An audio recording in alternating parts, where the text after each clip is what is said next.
네, 안녕하세요. 터트쌤입니다. 이번 시간은 제가 지난 시간에 이어서 고온 초전도체를 가지고 우리가 비스코 인트린식 접선 정션에 대해서 제가 지난 시간에 말씀을 드렸는데, 그러한 고온 초전도체를 가지고 이런 양자 컴퓨터에 이용하기 위해서 기본적인 물성이 되는 그런 자기장 특성을 한번 살펴보도록 하겠습니다.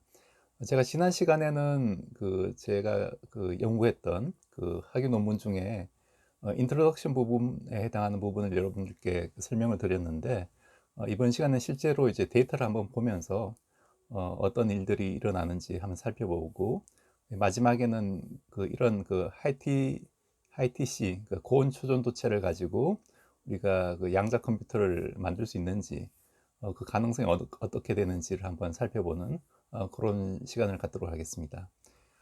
네, 그럼 한번 가볍게 한번 시작해 보도록 하겠습니다.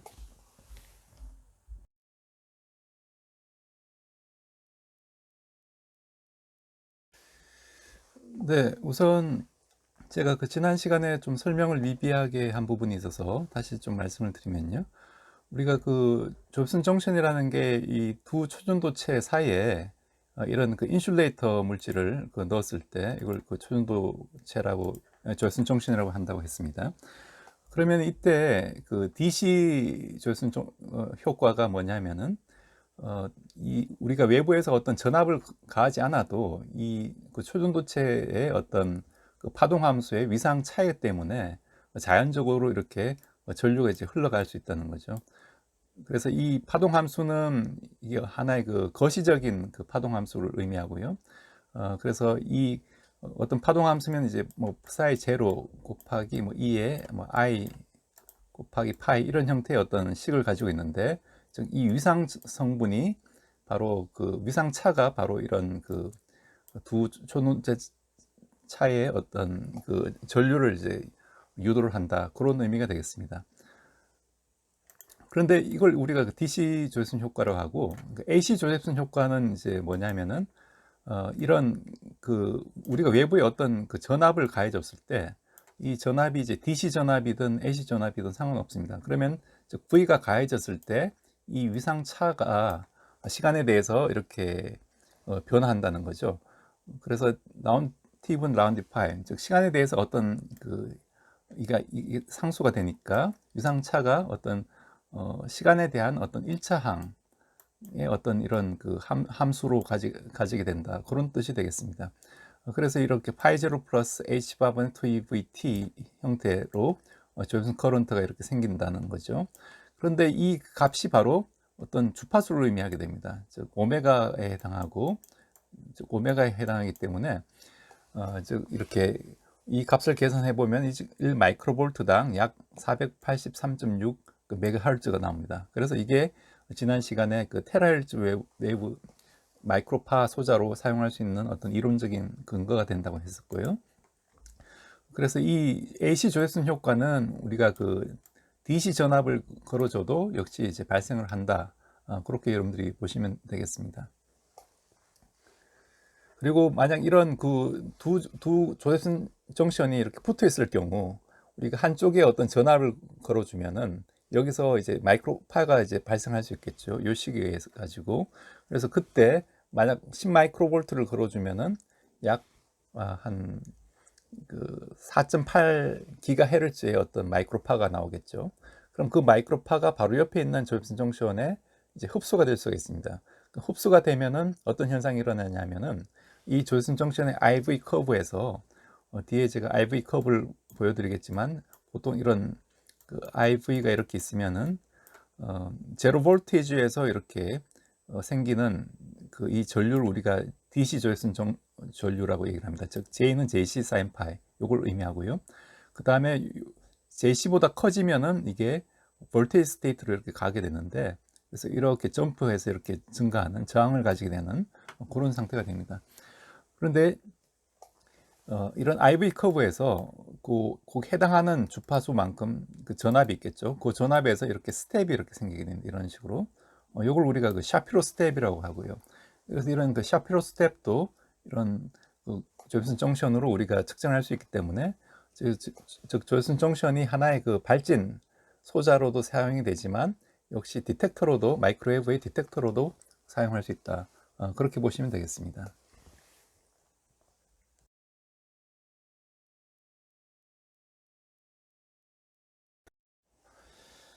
네, 그럼 이번 시간에 할 부분을 말씀을 드리겠습니다. 여러분들 이 그래프만 오늘 이해를 하셔도 사실 나름대로 소득이 있다고 볼 수가 있는데요. 이 그림이 뭐냐 하면은 이 정션의 개수가 인트린식 조선 정션이 6개가 있는 그런 경우가 되겠습니다. 지난 시간에 이런 그 비스코 2-2-1-2의 구조가 이런 페로스카이트 구조를 지닌다고 했는데, 그래서 카파 옥사이드 층이 하나의 조선 정션 층이고, 그다음에 비스무스 옥사이드 이런 층이 바로 이제 인슐레이팅 레이어가 된다는 거죠. 그게 바로 이제 6층이 반복되는 그런 그 셀의 형태를 가지게 됩니다. 지난 시간에 제가 보여드린 그림 중에 요 이제 비스무스 옥사이드하고 이런 카파 옥사이드 층이 이제 SIS 구조가 되는 거고요. 그래서 이런 SIS가 하나의 그 유니셀이 되는 거죠. 그럼 이 유니셀 길이가 이제 1.2나노, 0.3나노니까 1.5나노고 이 하나의 그 셀이 되는 거죠. 1.5나노, 5나노, 즉 15옹스트롬 단위로 이렇게 반복이 되는 구조인데 그게 6개가 들어있는 거죠. 그래서 그 6개를 어떻게 그럼 그 개수를 맞추냐. 그럼 우리가 이 패브리케이션을 할 때 투투원투 이런 단결정에서 요 매사 구조에서 이게 정션이 6개가 들어가는 높이로 이렇게 이걸 이제 만들어 주면 되죠. 그 얘기는 이제 이런 아이언빔 애칭 과정에서 우리가 그 애칭 타임을 조절하면은 이 식각 높이를 우리가 컨트롤할 수 있기 때문에 이 정션을 우리가 원하는 개수만큼 집어넣을 수가 있습니다. 아무튼 뭐 그런 과정으로 이렇게 만들어서 이제 측정을 했다는 거고요. 그래서 온도는 이제 10K. 보통 하이티시 그 슈퍼컨덕터의 인계 온도가 한 90K 정도 되는데, 그런데 왜 90K에서 측정을 안 하고 10K까지 이제 온도를 내리냐 하면은 이게 온도가 내릴수록 어떤 그 썰멀 플럭체이션이나 외부 노이즈에 더 이제 안정적이기 때문에 좀 어떤 그 외부적인 환경 변수를 이제 온도를 내려줌으로써 더 줄일 수 있다는 거죠. 그렇기 때문에 온도를 이제 내릴수록 이런 IC도 증가하고 그다음에 초전도 성질이 이제 더 이제 확고해집니다. 그렇기 때문에 이제 10K 정도에서 하면 되는데, 물론 뭐 더 내릴 수도 있겠죠. 온도를 더 내린다고 이 정션의 성질이 더 이제 좋아지는 건 아니고요. 어느 정도 한 10K 정도면 이제 충분하고, 보통 이런 구글이나 이런 그 저온 초전도체로 현재 구현하는 양적 컴퓨터 같은 경우에는 온도를 보통 이제 한 저온 초전도체를 쓰기 때문에 한 15mK 정도로 온도를 내립니다. 즉 1K보다 훨씬 아래쪽이죠. 이 정도 온도를 내려면은 보통 이제 그런 다일루션 리프리지레이터라고 해가지고 어떤 희석이 되는 그 헬륨3나 헬륨4를 가지고 이렇게 그 온도를 그 하나의 냉매로 해서 온도를 더 내리는 그런 방법을 쓰기 때문에 굉장히 큰 장비가 필요하고, 또 그런 그 다일루션 리프리지레이터를 이제 운영하기 위해서도 또 상당히 많은 어떤 경비가 들어갑니다. 그런데 온도를 한 10K 정도만 이제 올려도 이 경우에는 이제 우리가 액체 헬륨에 적당한 높이에서 그 담궈서 써도 되고, 또 헬륨 핵재를 액체 헬륨을 이제 냉매로 하는 그런 리프레지레이터 같은 경우에는 뭐 그렇게 가격이 비싸지가 않습니다. 그렇기 때문에 굉장히 그런 의미에서 어떻게 보면 그 메리트 있는 기술이고요. 그래서 여기 보시면은 이게 지금 정션이 이제 6개가 있다는 거죠. 그 얘기는 이 초전도체로 구성 이런 매사 구조에서 지금 SIS 구조가 지금 6개가 들어가 있다는 그런 얘기가 되겠습니다. 그래서 모두 다 이제 초전도 상태라면은 이런 그 IV 커브가 생기지 않겠죠. 그러면 이제 이 상태가 될 겁니다. 즉 우리가 커런트를 바꿔줬을 때 볼테이지 상태가 되지 않는 그런 상태죠. 이게 이제 초전도 상태의 IV 커브가 되고, 그럼 왜 이렇게 그 볼테이지 상태로 가느냐? 우리가 인계 전류 아까 그 JC라고 있죠. 그래서 인계 전류 밀도를 넘어가면은 이 초전도의 성질이 이제 깨지게 됩니다. 그래서 어떤 저항 상태가 있는 저항 상태로 가버리는 거죠. 그래서 그 상태가 바로 이런 볼테이지 스테이트를 의미하고, 그럼 이 경우에는 이제 6개 중에 하나만 어떤 초전도 상태가 이제 깨지고 저항 상태로 가는 그런 케이스가 되고, 그래서 만약 이 경우는 뭐냐면, 이 경우는 이 6개가 전부 다 초전도 상태가 깨져서 볼테이지 상태로 가는 그런 경우가 되겠습니다. 그래서 만약 이 경우 같으면 이제 하나, 둘, 세 번째니까 이 6개 중에 3개의 정션만 볼테이지 스테이트로 가는 거죠. 나머지 3개는 초전도 상태를 유지하고 있고, 그렇기 때문에 이런 IV 커브를 우리가 측정하기 위해서는 예를 들어 이런 그 전류와 그 전압을 이렇게 수입을 하면은 이렇게 처음에 IC만큼의 어떤 그 천도 상태로 갔다가 그다음 점프를 해가지고 볼테이지 상태로 갔다가 또 이웃하는 볼테이지 상태로 가고, 이런 형태의 어떤 스텝 구조를 가지게 됩니다. IV 커브가. 그다음 내려올 때는 어떤 히스테리시스가 생기는 이런 형태의 하나의 IV 커브를 가지고 있는데, 이걸 이제 볼테이지를 삼각파를 계속 이렇게 수입을 하다 보면은 이런 것들을 한꺼번에 그리면 이런 그 IV 커브가 이렇게 브랜치가 깨끗하게 이렇게 보이는 그런 형태를 가지고 되는 그런 상황이 되겠습니다. 그래서 여러분들이 이 그래프를 보시면은 지금 6개의 그 초전도 조선 정션이 각각이 이제 정션이 이제 저항 상태로 가는 걸 이제 의미한다 라고 볼 수가 있겠습니다. 그래서 만약 이 경우 같으면은 지금 세 번째, 즉 6개 중에 이제 3개가 저항 상태로 가고 나머지 3개는 초전도 상태로 가는 거니까, 그 경우의 개수는 사실 6개 중에 그 3개를 뽑아내는 개수와 같겠죠. 그래서 6시 3이 되는 그런 개수, 경우의 수가 이제 나오게 되겠습니다. 그렇게 이해를 하시면 되고, 그다음에 여기 이제 요 에너지, 즉 볼테이지 간격을 보시면은 약 한 25mV 정도가 되는데, 이 간격이 바로 그 에너지 갭에 해당하는 값이 되겠습니다. 즉 2분의 2 델타, 델타는 이 초전도체의 그 에너지 갭에 해당하고요. 제가 지난 시간에 이제 에너지 갭에 대해서 잠시 말씀을 드렸는데, 초전도 상태는 이제 에너지 갭 델타만큼 그 에너지가 낮은 상태가 되겠습니다. 그래서 우리가 동일한 온도에서 만약 어떤 에너지를 줘가지고 이 델타를 뛰어넘는 에너지를 줄 수 있다면은 그 초전도 상태가 이제 깨지게 된다는 그런 얘기고요. 그래서 그 델타를 뭐 전자기파로 줄 수도 있고 그 온도를 올려서 이제 줄 수도 있겠죠. 그래서 그런 의미를 가지게 되고, 여기가 2가 붙는 건, 즉 2분의 이제 2가 붙는 건 이제 이게 초전도 상태는 이제 쿠퍼 페어라고 해서 항상 전자가 쌍으로 움직이기 때문에, 이게 그 두 개가 이제 전자가 이제 항상 필요하기 때문에 이게 2가 되는 그런 의미가 되겠습니다. 그래서 우리가 이런 IV 곡선만 측정하더라도 어떤 정션 파라메터를 다 우리가 추출할 수가 있고, 예를 들어 이 정션의 커패시턴스가 한 57 피코페로 정도 된다는 걸 알 수가 있고, 여기서부터 우리가 이필론 J, 즉 유전율도 구할 수가 있죠. 이런 형태로 이제 다른 물리적 파라메터들을 이제 구할 수가 있습니다.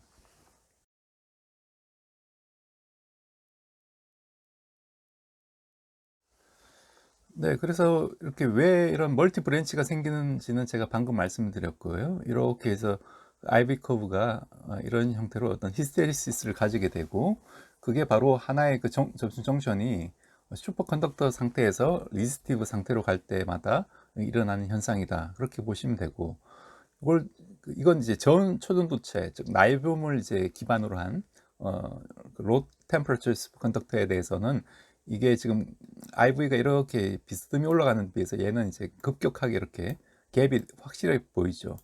그렇기 때문에 이 경우에도 이 갭이 바로 이제 그 전 초전도체의 그 에너지 갭에 해당하게 되겠습니다. 그래서 이 IV 커브가 이렇게 바뀌는 이유는 제가 뒤에 나오지만, 이게 이제 이건 고온초전도체는 이게 D 웨이브 오도 파라메터가 되고요. 즉 어떤 그 초전도 파동 함수가 D 웨이브 성질을 가지고 있고, 얘는 이제 S 웨이브 성질을 가지고 있기 때문에 여기 이제 급격하게 이제 올라가는 그런 차이점이 있습니다. 그래서 이걸 우리가 또 다른 형태는 조제슨 플라즈마 모델로 또 이제 기술을 할 수가 있는데요. 이 조제슨 플라즈마 모델이라는 건 이걸 우리가 이 내부에서 어떤 조제슨 터널링 커런트가 흐를 때 이 내부에서 어떤 그 조제슨 플라즈마가 생겨가지고 그 플라즈마의 모드에 따라서 이런 현상들이 이제 발생한다라고 이해를 할 수도 있습니다. 그래서 그 얘기는 뭐냐면 사실 이 정션하고 이 정션이 어떤 코헤런트한 상태에 있다는 얘기죠. 즉 슈퍼 컨덕팅 스테이트가 되면은 얘네들이 전부 다 제각각으로 움직이는 게 아니라 어떤 그 코헤런스가 있게 되기 때문에 그렇기 때문에 이게 바로 이제 초전도체를 퀀텀 컴퓨팅에 이용하는 가장 기본적인 그런 백그라운드가 되죠. 일단 퀀텀 컴퓨팅이 되려면은 코헤런스가 있어야 되고 그 다음에 슈퍼포지션이 있어야 됩니다. 슈퍼포지션이 있어야 되고 그 다음에 또 나머지 하나의 어떤 인터피어런스, 즉 양자역학적인 파동 함수의 성질을 가져야 되기 때문에 가장 어떤 이런 스트롱 캔디데이트로서 이런 고온 초전도체가 유망한 그런 이유가 되겠습니다.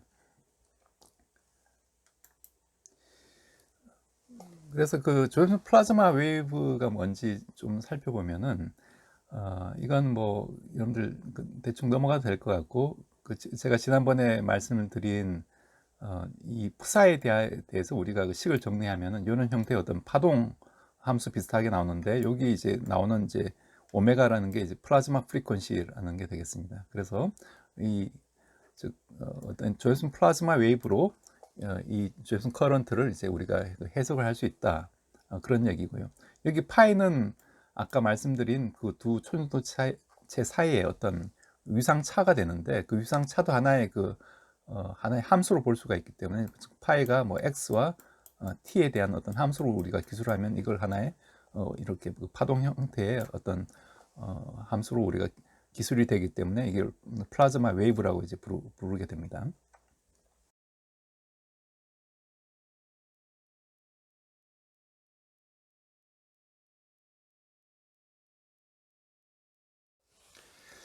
네, 그러면은 제가 아까 말씀드렸듯이 이 슈퍼컨덕터의 어떤 오도 파라미터, 즉 파동 함수의 성질이 S 웨이브냐 D 웨이브냐가 이제 중요하다고 했었죠. 그래서 이건 이제 그때 그 당시 이제 D 웨이브인지 S 웨이브인지 논란이 돼가지고 이 IV 곡선에서 이걸 이제 S 웨이브로 가정하면 이렇게 그 에너지 갭이 이렇게 샤프하게 이렇게 올라간다고 했죠. IV 곡선에서. 그런데 D 웨이브를 이렇게 가정하면은 이 IV 커브가 조립선 커런트가 있고 그 다음에 이렇게 리지스티브 상태에서 이제 올라갈 때 이게 완만하게 이렇게 올라가게 됩니다. 그걸 우리가 시뮬레이션 할 수가 있는데요. 시뮬레이션 한 방법은 고체 물리의 가장 기본적인 식인데 어떤 터널링 프로빌리티, 이게 결과적으로 이제 어떤 터널링 프로빌리티 t를 구하고 그 다음에 이 density of state 라는 건 이제 가능한 상태의 수가 얼마나 많으냐, 그걸 우리가 density of state라고 합니다. 그리고 이제 F는 이제 어떤 확률적인 분포인데 여기서 이제 페르미 디락 분포가 되겠습니다. 이 F는 이제 페르미 디락 분포가 있을 수도 있고 이제 보즈 아인슈타인 분포가 있을 수도 있고 볼츠만 분포, 크게는 세 가지가 있을 수 있는데 전자의 경우에는 이제 이런 페르미 디락 분포를 따르죠. 그래서 그 식을 집어넣고 density of state는 이게 이제 D wave의 경우 density of state를 이제 의미하고요. S wave의 경우 이제 훨씬 더 이렇게 샤프하게 이렇게 떨어지죠. 그리고 에너지 갭 사이에서는 어떤 가능한 상태의 수가 없습니다. 그 차이가 있기 때문에 이렇게 IV 곡선에서 보면 이렇게 샤프하게 올라가고 얘는 이제 완만하게 올라가고 그렇게 되는 그런 식이 이제 얻어질 수가 있고요. 그래서 일단은 그 시뮬레이션 상으로 이제 D 웨이브가 잘 맞는다, 그렇게 여러분들 보시면 되고 그리고 이런 퀀텀 컴퓨팅 회사 중에서도 이제 D 웨이브라는 회사가 있죠. 그것도 아마 이런 D 웨이브의 성질을 이용하기 때문에 초전도 상태에서 이런 D 웨이브의 성질을 이용하기 때문에 그런 이름이 이제 붙여졌을 거라고 이제 생각되어집니다. 그 다음에 이건 정션 개수가 한 20개 정도 되는 훨씬 이제 많은 개수인 경우고요. 그 다음에 온도는 역시 CK, 외부에 어떤 자기장을 이제 걸어주지 않은 상태에서 측정을 해보면은 즉 정션 개수가 많기 때문에 어떤 리지스티브 상태로 만약 모든 그 정션이 어떤 저항을 가진 상태로 간다면은 여기서 어떤 히팅 이펙트가 이제 생기게 됩니다. 왜냐하면 이제 모든 그 정션이 전부 다 저항 상태로 가기 때문에 각각에서 이제 생기는 어떤 열이 있을 수 있겠죠. 그런 것들이 이제 20개가 전부 다 이제 더해지니까 그 열이 훨씬 이제 발생량이 크게 돼서 그 히팅 이펙트 때문에 이렇게 IV 커브가 이렇게 굽어지는 이런 그 백밴딩 형태의 어떤 IV 커브가 나타나고요. 그래서 이 경우에도 역시 어떤 우리가 정션 파라메타나 이런 값들은 다 추출할 수가 있고 IV 커브에 어떤 백밴딩이 일어난다, 이런 것들이 뭐 또 하나의 그 성질이 되겠습니다. 그리고 여기서는 이제 만약 그 표면에서 우리가 그 골드와 그 비스코 간의 어떤 표면에서 이제 그 프락시미티 효과라는 게 있는데, 즉 초전도 상태가 금속에 어느 정도 영향을 줘가지고 금속에 혹은 거꾸로 말해서 금속이 초전도 상태를 어느 정도 서프레스 시키는 그런 효과를 또 줄 수가 있겠죠. 그래서 그 에너지 갭이 서프레션 되는 그런 효과를 이제 얻을 수가 있습니다. 그래서 뭐 NID 모델로 했더니 잘 맞는다, 뭐 그런 의미의 그 데이터가 되겠습니다.